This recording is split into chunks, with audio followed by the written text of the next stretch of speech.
Hola, soy Cristian Peñalosa y hoy día voy a hablar de una parte introductoria del equilibrio ácido-base en el organismo humano. Este capítulo está referenciado por el libro Baines en el capítulo 36-35, si no me equivoco. Los primeros temas que vamos a hablar en esta primera parte del video, de estas secciones de equilibrio ácido-base, van a ser conceptos básicos y eso, conceptos muy básicos para entender luego diferentes temas un poco más complejos como casos y etcétera. Para empezar a entender sobre el equilibrio que hay entre los ácidos y la base en el organismo, tenemos que entender sus conceptos. Y un ácido no es más que una sustancia que es capaz de donar un protón, al igual que la base es una sustancia de aceptar un protón. De acuerdo a de estas dos propiedades o conceptos, vamos a poder entender y ver cómo se va efectuando en el organismo estas dos definiciones. Como ya hablamos, la propiedad del agua de la disociación que va a generar que hayan hidrogeniones en cantidades en el organismo que van a efectuar una acidosis o una alcalosis mucho más adelante. También otro concepto importante que tenemos que entender antes de empezar a jugar con este equilibrio, por así decirlo, es sobre el pH, que no es más que la medida de la concentración de hidrogeniones que hay en un lugar, en un ambiente. En este caso vamos a hablar del plasma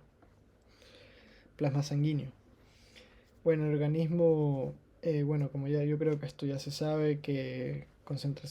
valores del pH bajo van a significar un ambiente ácido, mientras que en un pH alto va a ser alcalino. Y lo que se encuentra el organismo humano es en el punto 7, exactamente entre 7,35 y 7,45, pero en casos clínicos se toma el valor exacto de 7,40. De acuerdo a este valor de 7,40 vamos a empezar a efectuar si hay alguna disociación de este equilibrio y por qué se efectúan. Siguiendo con los temas de origen, sabemos que, disculpen, el metabolismo del organismo que tiene tantas células se tiene que dar a cabo y este metabolismo celular general va a causar una acidosis, va a generar ácidos en particular que van a ser eliminados a través de CO2 que luego va a ser disociado con la molécula de agua que hay en el plasma en diferentes partes del organismo, uniéndose y formándose ácido carbónico. Este ácido carbónico luego por unas reacciones con una anhidrasa carbónica, por una catabolización, se va a disociar en bicarbonato y también en hidrogeniones, que esto va a ser el principal elemento para ver cómo se va generando el pH en el organismo humano. Entonces, ya que sabemos cómo se forman los ácidos, el ácido en general, el ácido carbónico a través del metabolismo celular, también existen otros tipos de ácidos que son los ácidos no volátiles. Las características de estos ácidos no volátiles tenemos que saber que no se van a eliminar por vía renal, que tiene una diferente procedencia del CO2, como mencionamos anteriormente, y sus producciones son de 50 milimoles al día. El libro menciona dos tipos de ácidos no volátiles, que son los cetoácidos, que son principalmente, se lleva a tomar en cuenta el cetoácido diabético tipo 1, que se da por la insuficiencia de insulina en el organismo de las personas diabéticas, que no va a poder llevar a cabo la unión de la glucosa a la célula, generando una cetoacidosis. Por otra parte, sobre el ácido láctico, es originado por las células musculares y también por los eritrocitos. Y dicho ácido también cuando se forma en el cuerpo descompone carbohidratos para utilizarlos como energía cuando los niveles de oxígeno son bajos. Un ejemplo de estos ácidos lácticos es en el ejercicio, en el constante movimiento y en un mayor movimiento que requiere energía. Ahora, sobre por qué tanto tema con el equilibrio ácido-base y uno se puede llegar a preguntar, ¿y por qué es tan importante mantener el organismo humano un pH de 7,40? Esto se ha dado que el pH del organismo humano va a afectar diferentes cosas, que principalmente va a afectar puede ser a las ionizaciones de las proteínas que se encuentran en el plasma, que tiene que ver involucrado con el equilibrio de Gibbs-Donan. Ese equilibrio de Gibbs-Donan no dicen más que de acuerdo a la carga de una sustancia no difusible como la proteína a través de una membrana endotelial entre el intersticio y el plasma, va a hacer que esta carga vaya a aumentar una cierta cantidad de aniones y cationes en ese sitio, a diferencia de la otra parte. Ahora, si hablamos de un equilibrio del ambiente del pH que cambia, obviamente la carga de esta proteína también va a cambiar, generando una descompensación o un trastorno de, de localización de estos cationes y aniones, estos hidroelectrolíticos, formando diferentes problemas. Dado esto, esto es un punto nada más de muchos más de la importancia del pH en el organismo, dado que va a afectar y va a modificar todo en su ambiente. Ahora vamos a hablar sobre los tres elementos principales que se van a encontrar en este equilibrio ácido-base,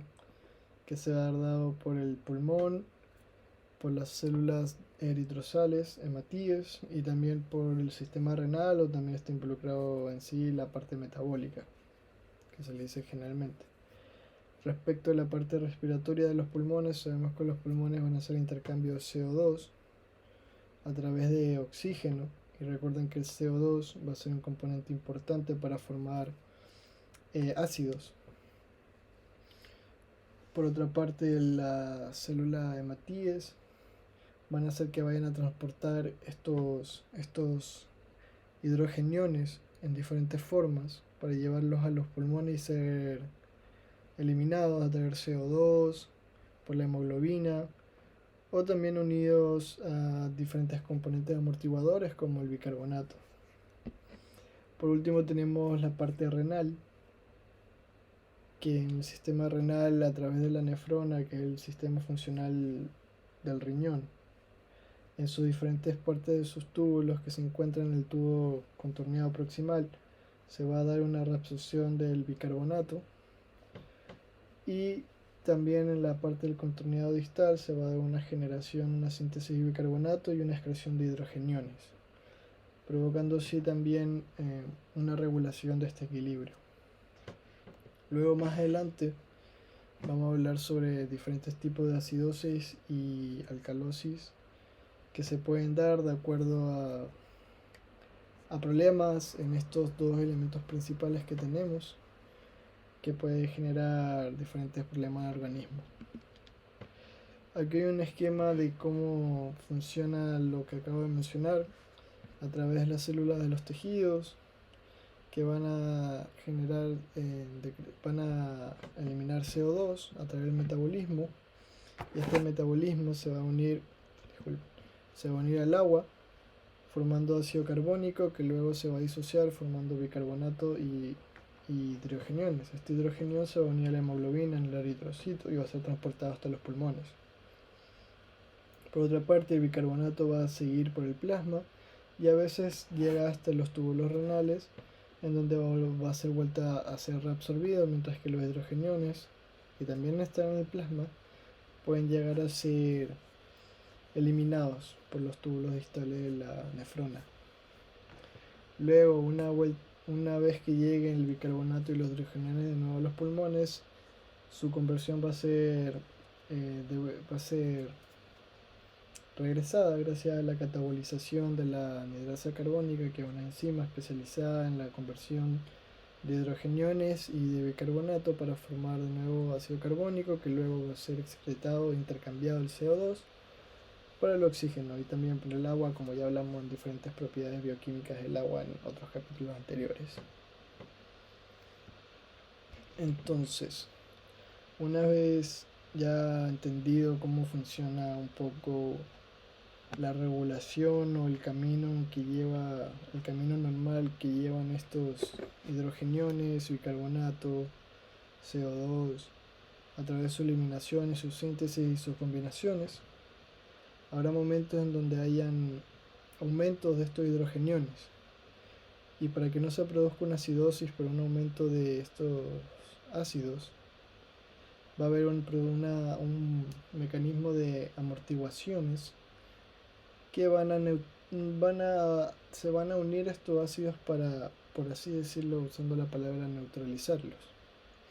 También se le llaman tampones, sistema de tampón del organismo, y entre ellos los más principales tenemos en diferentes lugares, como la hemoglobina que se encuentra en el eritrocito, proteínas también en el líquido intracelular, el fosfato también es de la parte intracelular, y por último el bicarbonato, que es el amortiguador por excelencia que se encuentra en el extracelular. Vamos a seguir hablando de este amortiguador por excelencia, que es el bicarbonato, en diferentes casos de aumento y disminución de hidrogeniones. Cuando hay un aumento de hidrogeniones, el bicarbonato, como ya mencionamos, va a hacer que se unan a este hidrogenión formando ácido carbónico. Y por mediante reacciones catabolizadas por la enzima, anhidasa carbónica va a generar CO2 y agua. El aumento parcial de presión del CO2 en el plasma va a hacer que el organismo lo elimine a través del intercambio gaseoso en los pulmones, volviendo a sus niveles normales.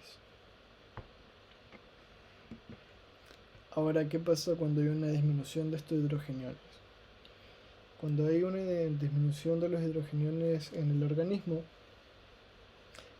en cambio, como en la primera parte, aquí va a haber una disociación del ácido carbónico, devolviendo a producir hidrogeniones y también bicarbonato. Esto llega a producir una disminución de la frecuencia cardíaca y también retiene CO2 para así regular la fórmula del pH, que vamos a mencionar más adelante, igual que la frecuencia cardíaca, que tiene que ver también con las concentraciones de potasio reaccionando a la acidosis o una alcalosis, que se va a hablar en temas mucho más adelante. Para seguir hablando de esta parte introductoria del tema, tenemos que entender que hay una ecuación que se llama Henderson-Hasselbalch, que esta ecuación va a ser la indicadora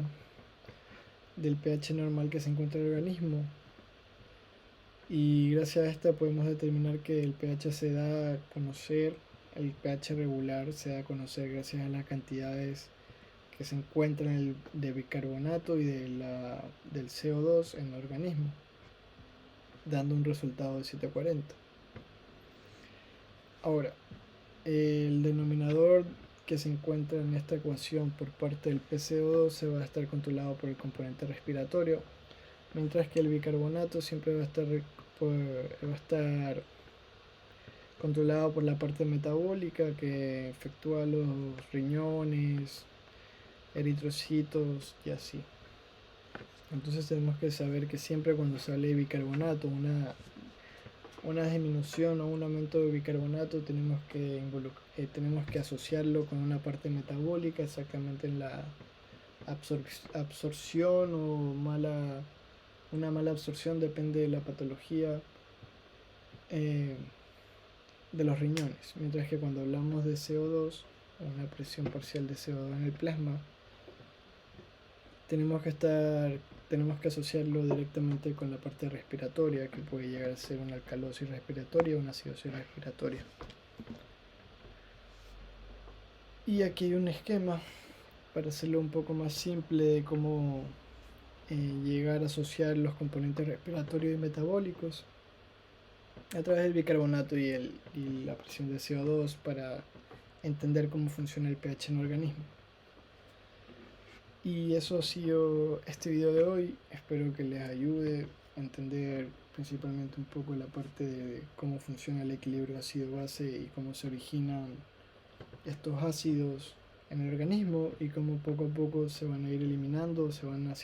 amortiguando gracias a los sistemas de tampones. Más adelante seguiremos viendo videos